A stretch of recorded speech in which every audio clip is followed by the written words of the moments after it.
2030 ആകുമ്പോഴേക്കും gift city based ഇൻവെസ്റ്റ്മെന്റിന്റെ scope കൂടുകയും retail കസ്റ്റമേഴ്സിന് പാർട്ടിസിപ്പേറ്റ് ചെയ്യാൻ പറ്റും. ഇവിടെ അതൊരു ഇമ്പോർട്ടൻ്റ് ആണ്. ഇതേപോലത്തെയുള്ള നല്ല വീഡിയോസ് കാണുക, അതിനെപ്പറ്റിയുള്ള ആർട്ടിക്കിൾസ് വായിക്കുക, അതിനെപ്പറ്റി ബോധവാനാകുക.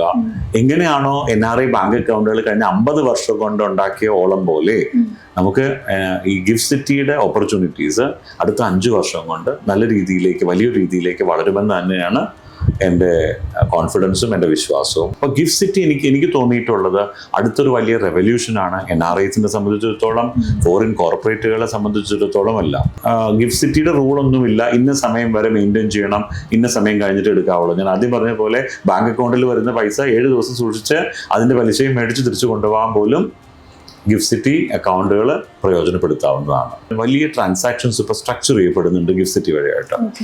50 കോടിയുടെ 100 കോടിയുടെ ഒക്കെ ട്രാൻസാക്ഷൻസ് വളരെ ടാക്സ് എഫിഷ്യൻ്റ് ആയിട്ട് ഈ NRI ഇന്ത്യൻസ്, മലയാളി എന്ന് പറയണ്ട, NRI ഇന്ത്യൻസ്, അവർ ഏത് രാജ്യത്തു നിന്നുള്ളതായിക്കോട്ടെ അവർക്ക് സ്ട്രക്ചർ ചെയ്യാൻ പറ്റുന്നുണ്ട്. ടാക്സ് എഫിഷ്യൻ്റ് ആയിട്ട് ആ ഫണ്ട് തിരിച്ചു കൊണ്ടുപോകാൻ പറ്റുന്നുണ്ട്. നമസ്കാരം, ET ടോക്സിലേക്ക് എല്ലാ പ്രേക്ഷകർക്കും സ്വാഗതം.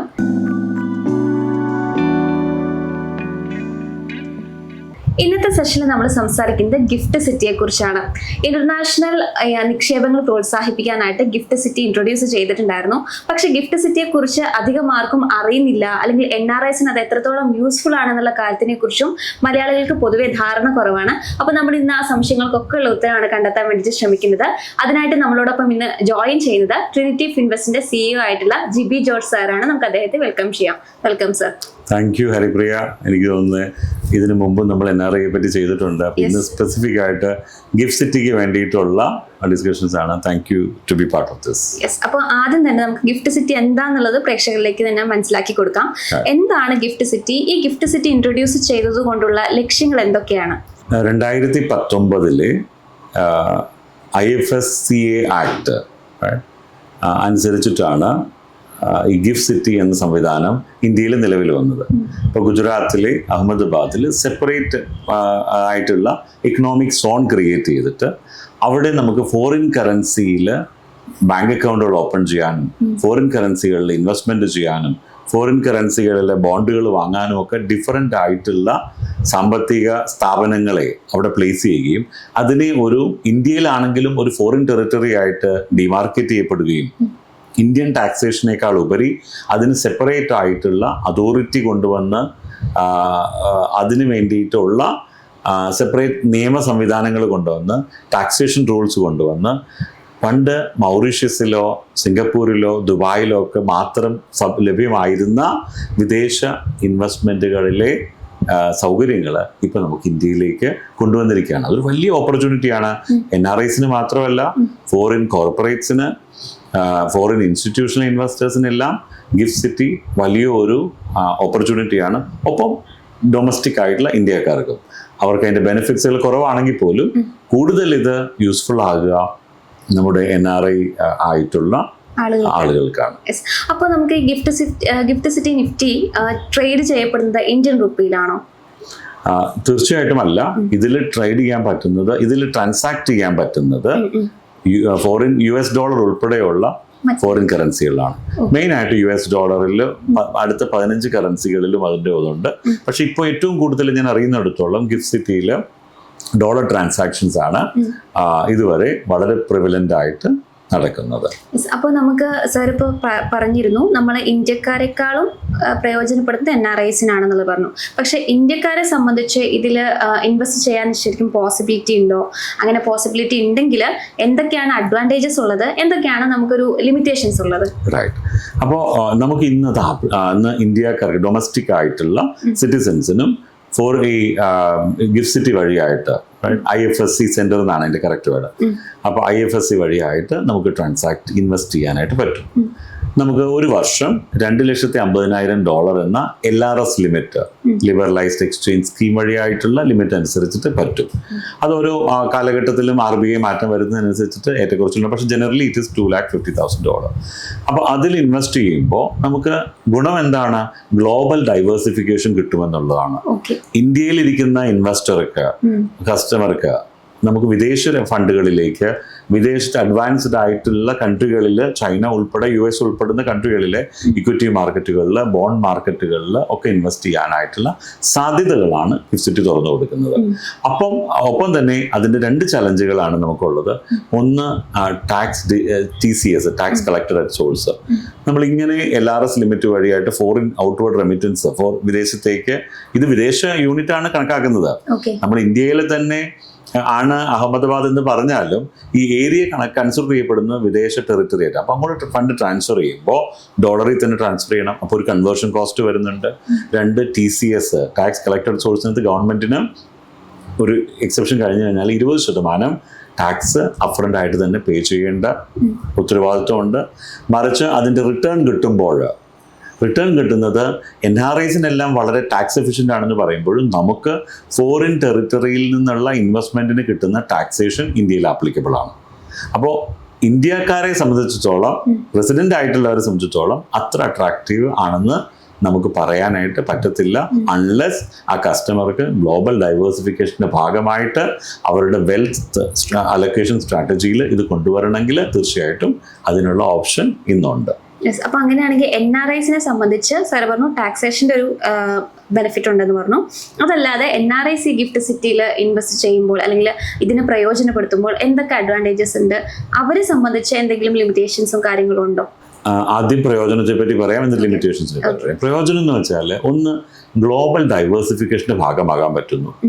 നമുക്ക് ദുബായിലുള്ള ഒരു കസ്റ്റമർ, അല്ലെങ്കിൽ സിംഗപ്പൂരിലുള്ള ഒരു കസ്റ്റമർ, മലേഷ്യയിലുള്ള ഒരു കസ്റ്റമർക്ക് അവർക്ക് വളരെ ധൈര്യമായിട്ട് ഇന്ത്യൻ ടെറിട്ടറിയിൽ നിന്നുകൊണ്ട് തന്നെ ഇന്ത്യയിലെ പല ധനകാര്യ സ്ഥാപനങ്ങളും, അസറ്റ് മാനേജ്മെൻറ്റ് കമ്പനികളായിക്കൊള്ളട്ടെ, ബാങ്കുകളായിക്കൊള്ളട്ടെ, ഇവിടെ എല്ലാം അവരുടെ ഫോറിൻ കറൻസി തന്നെ നിക്ഷേപങ്ങൾ കൊണ്ടുവരികയും തിരിച്ച് അവരുടെ ഹോം കൺട്രിയിലേക്ക്, ഇപ്പോൾ റിസൈഡ് ചെയ്യുന്ന കൺട്രിയിലേക്ക് തിരിച്ചു കൊണ്ടുപോകാനായിട്ട് ഒരു റെസ്ട്രിക്ഷനും ഇല്ല.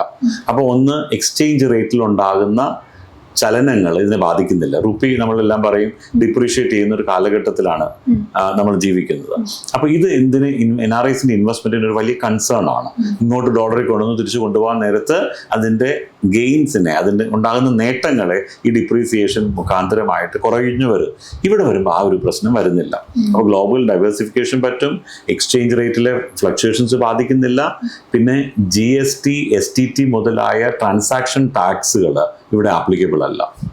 4, ഇതിൽ നിന്ന് ഉണ്ടാക്കുന്ന വർധനവിന്, മൂലധന വർധനവിന് അല്ലെങ്കിൽ പലിശ വരുമാനത്തിനൊക്കെ ടാക്സ് ഇന്ത്യൻ ഗവൺമെൻറ്റിൻ്റെ ഭാഗത്തുനിന്ന് ഒരു ടാക്സ് ഡിഡക്ഷൻ വരുന്നില്ല.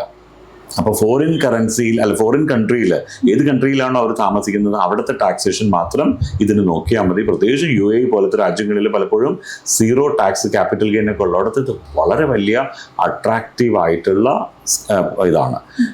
പറയത്തക്കതായിട്ടുള്ള നെഗറ്റീവ്സ് ഒന്നും ഇതിന് കാണുന്നില്ല. കാരണം ഇന്ത്യൻ ഫേമുകൾ, ഞാൻ കാണുന്ന മറ്റൊരു സവിശേഷത, മാത്രമായിട്ട് ഇന്ത്യയുടെ ഈ റെഗുലേറ്ററി സിസ്റ്റത്തിൽ നമുക്കൊരു കോൺഫിഡൻസ് ഉണ്ട്. ഇപ്പോൾ ദുബായിലിരിക്കുന്ന ഒരു കസ്റ്റമർ മൗറീഷ്യസിലെ ഒരു സ്കീം വഴി ഇൻവെസ്റ്റ് ചെയ്യുകയും എന്തെങ്കിലും ഒരു പ്രോബ്ലം വന്നു കഴിഞ്ഞാൽ ആരെ അപ്രോച്ച് ചെയ്യും എന്നുള്ളൊരു വലിയ ക്വസ്റ്റ്യൻ ഉണ്ട്. ഇവിടെ നമുക്ക് ഇന്ത്യൻ അതോറിറ്റീസിൽ ഉള്ള, ഇന്ത്യൻ ലീഗൽ സിസ്റ്റത്തിൽ, ഇന്ത്യൻ ഫ്രെയിം വർക്കുകളിലുള്ളൊരു വിശ്വാസമുണ്ട്. അപ്പോൾ നമുക്ക് കുറേയും കൂടി വെൽ റെഗുലേറ്റഡ് ആണെന്ന് വേണം ഈ കാര്യത്തെപ്പറ്റി. വെൽ റെഗുലേറ്റഡ് മാത്രമല്ല, വെൽ അപ്രോച്ചബിളും ആണ്. ഒരു ഡിസ്പ്യൂട്ട് വന്നാൽ, ഒരു പ്രോബ്ലം വന്നാൽ പോലും നമുക്ക് നമ്മുടെ തന്നെ ഇന്ത്യൻ ബാങ്കുകളാണ് അവിടെ സെപ്പറേറ്റ് എൻറ്റിറ്റി ഉള്ളത്, നമ്മുടെ തന്നെ അസറ്റ് മാനേജ്മെൻറ്റ് കമ്പനികളാണ് അവിടെ സെപ്പറേറ്റ്. അപ്പോൾ നമുക്ക് കുറേയും കൂടി ആക്സസിബിലിറ്റി കൂടുന്നു, സാധനങ്ങൾ, അവരുടെ ഇഷ്യൂസ് ക്ലിയർ ചെയ്യാനായിട്ടുള്ള പോസിബിലിറ്റിയും കൂടുകയാണ് ചെയ്യുന്നത്. അപ്പോൾ അങ്ങനെയാണെന്നുണ്ടെങ്കിൽ നമുക്ക് ഈ ഗിഫ്റ്റ് സിറ്റിയിലെ ഇൻവെസ്റ്റ്മെന്റ് എങ്ങനെ പ്രയോജനപ്പെടും? അതായത് ഏത് രീതിയിൽ നമുക്ക് ഇൻവെസ്റ്റ്മെന്റ് ഈ ഗിഫ്റ്റ് സിറ്റിയിൽ നടത്താം? അപ്പോൾ നമുക്ക് ഗിഫ്റ്റ് സിറ്റി മ്യൂച്വൽ ഫണ്ടുകളെ കുറിച്ചൊക്കെ പറയുന്നുണ്ട്. അപ്പോൾ എന്താണ് ഈ ഗിഫ്റ്റ് സിറ്റി മ്യൂച്വൽ ഫണ്ട്? അപ്പോൾ വേറെ ഏതൊക്കെ രീതിയിൽ നമുക്ക് ഇതിൽ ഇൻവെസ്റ്റ്മെന്റ് സ്റ്റാർട്ട് ചെയ്യാൻ പറ്റും NRIസിനെ സംബന്ധിച്ച്? അപ്പോൾ 2 കാര്യം പറയാം. ഒന്ന്, ബാങ്ക് അക്കൗണ്ടുകൾ. നമുക്കറിയില്ലാത്തൊരു കാര്യം, ഇവിടെ ഈ ഞാൻ ആദ്യം പറഞ്ഞ പോലെ IFSCA ആക്ട് അനുസരിച്ചിട്ട് ഇതിന് സെപ്പറേറ്റ് റെഗുലേറ്റർ ഉണ്ട്. ഇവിടെ RBIയുടെയും സെക്യൂരിറ്റീസ് ആൻഡ് എക്സ്ചേഞ്ച് ബോർഡിൻ്റെയും PFRDAയുടെയും IRDAയുടെ ഒക്കെ ഇത് ഉൾപ്പെടുന്ന ഒരു സെപ്പറേറ്റ് റെഗുലേറ്ററി അതോറിറ്റി ബോഡിയാണ്. അപ്പോൾ പലപ്പോഴും ഇന്ത്യൻ ബാങ്കുകൾക്ക് ഇന്ത്യയിൽ ആപ്ലിക്കബിൾ ആയിട്ടുള്ള നിയമങ്ങൾ അതേപടിയല്ല IFSCയിൽ ആപ്ലിക്കബിൾ ആയിട്ടുള്ളത്, ഗിഫ്റ്റ് സിറ്റിയിൽ ആപ്ലിക്കബിൾ ആയിട്ടുള്ളത്. അപ്പോൾ അവിടെ കാണുന്ന ഒരു പ്രത്യേകത, ഇവൻ 7 ദിവസത്തേക്ക് പോലും സേവിങ്സ് ബാങ്കിലെ നിയന്ത്രണങ്ങൾ RBI വെച്ചിട്ടുള്ള പലിശ നിയന്ത്രണങ്ങൾ അവിടെ ആപ്ലിക്കബിൾ അല്ല. അപ്പോൾ ചില ബാങ്കുകളൊക്കെ 4.5% സേവിങ്സ് ബാങ്കിലെ ഫോറിൻ കറൻസി നിക്ഷേപങ്ങൾക്ക് കൊടുക്കുന്നുണ്ട്. FD ഒക്കെ ആണെങ്കിൽ 6% വരെയൊക്കെ കൊടുക്കുന്ന ബാങ്കുകളുണ്ട്. ഇപ്പോൾ ഇന്ത്യയില് ലിമിറ്റേഷൻ ആണ്. കാരണം അതിലേക്കാണ് FCNR അക്കൗണ്ട് ആണെങ്കിൽ, FD ആണെങ്കിൽ ഇവിടെ 1 വർഷം മെയിൻറ്റെയിൻ ചെയ്താൽ മാത്രമേ പലിശ കൊടുക്കാനായിട്ടുള്ള ബാധ്യത ബാങ്കുകൾക്കുള്ളൂ. അവിടെ 7 ദിവസം മുതൽ പറ്റും. അപ്പോൾ ഷോർട്ട് ടേം FDകൾ പോലും അവിടെ ഇൻവെസ്റ്റ് ചെയ്യപ്പെടാനും ലോകത്തിൽ കിട്ടുന്ന ഏറ്റവും ഒരു റീസണബിൾ ആയിട്ട് ഹയർ പലിശ നിരക്കുള്ള ബാങ്കുകൾ ഇന്ത്യയിലാണ്. അപ്പോൾ ആ പലിശ കിട്ടാനും സഹായിക്കും. മറ്റൊന്ന്, ഇൻവെസ്റ്റ്മെന്റിലേക്ക് വന്നാൽ ഇന്ത്യൻ മ്യൂച്വൽ ഫണ്ടുകളിൽ പോർട്ട്ഫോളിയോ മാനേജ്മെന്റുകൾ, PMS എന്ന് നമ്മൾ പറയുന്നത്, ഓൾട്ടർനേറ്റീവ് ഇൻവെസ്റ്റ്മെന്റ് ഫണ്ടുകളിലേക്ക് ഇൻവെസ്റ്റ് ചെയ്യുന്ന ധാരാളം ഗിഫ്റ്റ് സിറ്റി ഫണ്ടുകളുണ്ട്. അപ്പോൾ ഇന്ത്യയിലെ ഈ പറയുന്ന സെക്ടറുകളിൽ ഇൻവെസ്റ്റ് ചെയ്യാൻ പറ്റും, വിദേശങ്ങളിലെ സെക്ടറുകളിൽ ഇൻവെസ്റ്റ് ചെയ്യാൻ പറ്റും. അവിടെ ഒരു ക്യാപ്പ് ഇല്ലാതെ തന്നെ സാധാരണ ഇന്ത്യൻ മ്യൂച്വൽ ഫണ്ടുകൾക്കൊക്കെ വിദേശത്തെ ഫണ്ടുകളിലൊക്കെ ഇൻവെസ്റ്റ് ചെയ്യാനായിട്ട് ഫണ്ടുകൾക്ക് RBI കൊടുക്കുന്ന ഒരു ലിമിറ്റേഷൻ, ഒരു ക്യാപ്പ് ഉണ്ട്. ഇത് ഫോറിൻ കറൻസി തന്നെ വരുന്ന കാരണം കൊണ്ട് ആ ക്യാപ്പുകൾ അവിടെ ആപ്ലിക്കബിൾ അല്ല. അപ്പോൾ അങ്ങനെ ഡൈവേഴ്സിഫിക്കേഷൻ ചെയ്യാൻ പറ്റും. ഇന്ത്യയിലെ ബാങ്കുകളിൽ ഈ ഗിഫ്റ്റ് സിറ്റിയിലുള്ള ബാങ്ക് അക്കൗണ്ടുകളിൽ ഇൻവെസ്റ്റ് ചെയ്യാനും പറ്റും, FDയിൽ ഇൻവെസ്റ്റ് ചെയ്യാൻ പറ്റും, മ്യൂച്വൽ ഫണ്ടുകളിൽ ഇൻവെസ്റ്റ് ചെയ്യാൻ പറ്റും, PMSകളിൽ AIFകളിൽ ഇൻവെസ്റ്റ് ചെയ്യാൻ പറ്റും, റിയൽ എസ്റ്റേറ്റ് ഫണ്ടുകളിൽ ഇൻവെസ്റ്റ് ചെയ്യാൻ പറ്റും. അങ്ങനെ ധാരാളം ഓപ്പർച്യൂണിറ്റിയാണ് ടാക്സ് എഫിഷ്യൻ്റ് ആയിട്ട് NRIസിനും വിദേശ സ്ഥാപനങ്ങൾക്കും ഗിഫ്റ്റ് സിറ്റി വഴിയായിട്ട് ലഭിക്കുന്നു. മാത്രമല്ല അതിന് റിട്ടേൺ തിരിച്ചു കൊണ്ടുപോകാനായിട്ട് ഒരു നിയന്ത്രണങ്ങളും ഇല്ല. അപ്പോൾ വിദേശത്തുള്ള ബാങ്ക് അക്കൗണ്ട് തന്നെ നമുക്ക് എന്ത് കൊടുക്കാൻ പറ്റും? റിപ്പാട്രിയേഷന് വേണ്ടിയിട്ട് കൊടുക്കാൻ പറ്റും. അങ്ങനെയുള്ള സൗകര്യങ്ങളും കൂടെ കൂടിയിട്ട് NRIസിന് വളരെയധികം പ്രയോജനപ്പെടുത്തേണ്ടതാണെങ്കിൽ പെടുത്താവുന്നതാണ്.